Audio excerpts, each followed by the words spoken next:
Good evening, fellow Toastmasters, guest, and Miss Madam Toastmaster.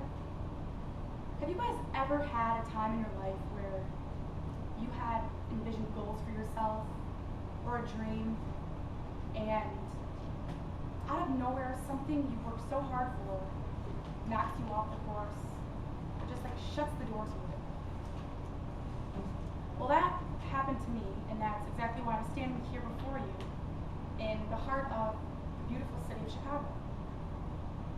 I grew up in the country on a small farm in rural West Michigan, and I'm the oldest of 4 kids. I absolutely loved my life there. I was so free to run around. We had 4-wheelers, and we had snowmobiles, and we rode horses, and just played outside with cats and dogs. I mean, I just had a great time, no worries, and I loved it so much that I dreamed for myself. One day I was going to have this big house out in the country, maybe even on a gravel road, all kinds of animals, 4-wheelers, snowmobiles, maybe even some kids. Well, I knew that I had to work hard to get that, so I did. I worked hard through college, and I was very lucky to get a great internship with Nestle, and it was known as the best internship in my program at Western Michigan, where I went to school. And at the end of this internship, I got great news that I actually was getting offered a full-time job for when I graduated in the upcoming December. So I had gone into my last semester with a job offer on my plate, and I was so excited. Now, one little glitch here was that they didn't tell me where I was going to move to. They just guaranteed me that there was an opening for me. And they were going to let me know farther out, about a month or so in front of my graduation, what my location options were. So the much anticipated day comes. I sit down at my computer and I see I have an email from the HR department. Now there's 3 cities that I wanted nothing to do with.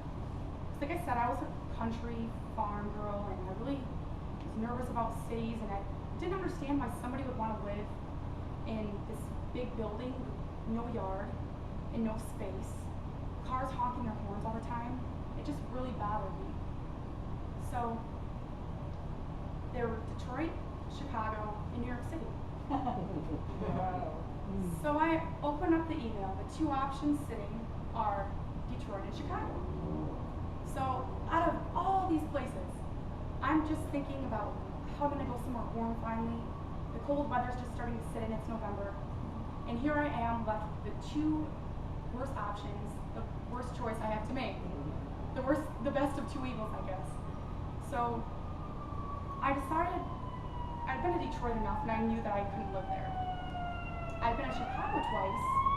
I was pickpocketed at the water tower place the first time. And the second time, I was almost mugged by a very aggressive panhandler on State Street. So I had really bad experience, and I'm moving by myself. I'm 21 years old, we're all by myself, and this isn't safe.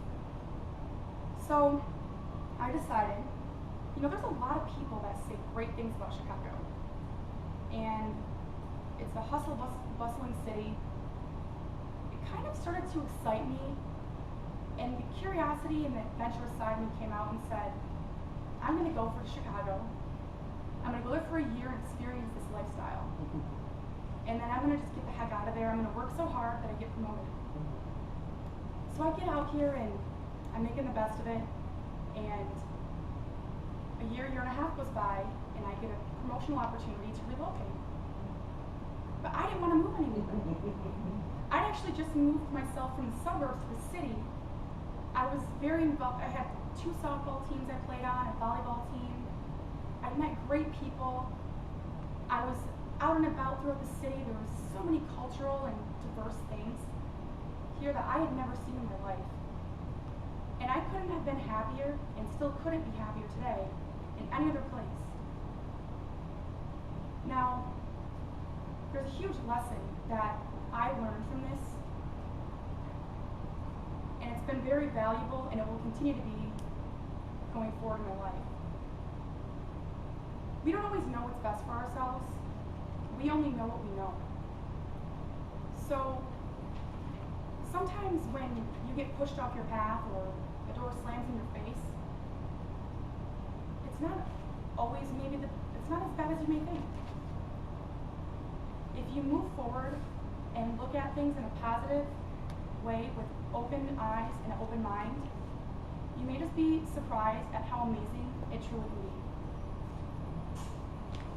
be. And this